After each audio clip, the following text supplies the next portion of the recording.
Chers frères et sœurs dans le Christ, je vous souhaite la bienvenue à notre méditation sur le texte biblique de la liturgie du 22 décembre, année A. C'est le Père Michel Manga, SVD, missionnaire du Verbe divin. Le thème de notre méditation d'aujourd'hui est la gratitude ou la reconnaissance. La liturgie de ce 22 décembre met en exergue la nécessité de reconnaître les merveilles de Dieu et de se tourner vers lui en action de grâce.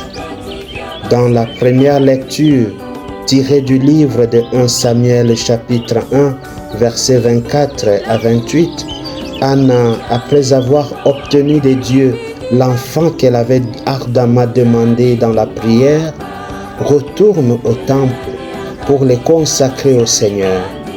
Elle amène Samuel au sanctuaire de Silo pour qu'il serve Dieu toute sa vie. En effet, Anna, dont le nom signifie grâce ou faveur, reconnaît que Dieu a répondu à sa prière et elle rend grâce. Anna ne se contente pas de recevoir l'enfant, elle l'offre au Seigneur. Elle rend l'enfant au temple pour signifier que tout don reçu doit être partagé avec Dieu et doit être d'abord pour la gloire de Dieu. L'action de grâce, c'est-à-dire savoir retourner pour dire merci, est d'abord un acte de foi. 1 Corinthiens chapitre 4 verset 7 dit « Qu'as-tu que tu n'aies reçu ?» Remercier, c'est confesser que Dieu est l'origine, le soutien et l'achèvement de notre vie. L'action de grâce bien-aimée change notre manière de voir.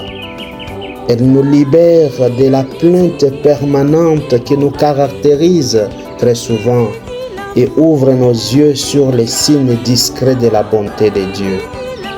Il y a des choses dont nous sommes bénéficiaires de la part du Seigneur qui ne peuvent être perçues que par les âmes reconnaissantes.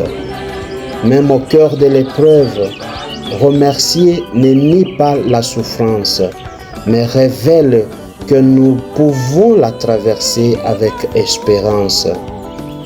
La louange qui vient d'un cœur reconnaissant est une arme puissante, une arme spirituelle puissante. Elle apaise les cœurs, elle chasse l'amertume, elle ouvre à la paix intérieure. Voilà pourquoi Saint Paul dit dans Philippiens 4:6, « Ne soyez inquiets de rien, mais en toutes circonstances, par la prière et la supplication, avec action de grâce, faites connaître à Dieu vos demandes. » Comme Anna, nous recevons la vie de Dieu et nous sommes appelés à la rendre disponible à son service. Dans l'Évangile, Saint Luc nous présente le Magnificat, qui est un cantique de louange. En effet, dans ce cantique, Marie dit « Mon âme exalte ou magnifie le Seigneur ». Elle reconnaît la grandeur de Dieu et le place au centre de son identité spirituelle. Le verbe grec Megaluno, traduit en français par exalter ou magnifier, signifie rendre grand. Plus nous rendons Dieu grand dans notre vie, plus nos problèmes deviennent petits. Il y a un enfant qui avait demandé à son père quelle est la grandeur de Dieu. Son père est resté silencieux, ne sachant que dire. Mais cette question avait quand même bouleversé son imaginaire. Alors, un autre jour, il voit l'avion passer. Il pose la question à son fils, « Quelle est la grandeur de l'avion que tu vois là-haut ?» Son fils lui dit, « C'est petit, papa. » Après quelques minutes, ce père amène son fils à l'aéroport. Arrivé tout proche de l'avion, il pose la même question à son fils. Quelle est la grandeur de cet avion? Il répond, c'est grand, c'est vraiment gigantesque. Ce père dit à son fils, ce jour-là, tu voulais savoir quelle a été la grandeur de Dieu. Je te dis aujourd'hui, la grandeur de Dieu dépend de ton positionnement. Plus tu es proche de Dieu, plus tu vas te réaliser combien il est grand, gigantesque dans ta vie. Plus tu es loin de lui, plus tu le verras petit dans les situations de ta vie.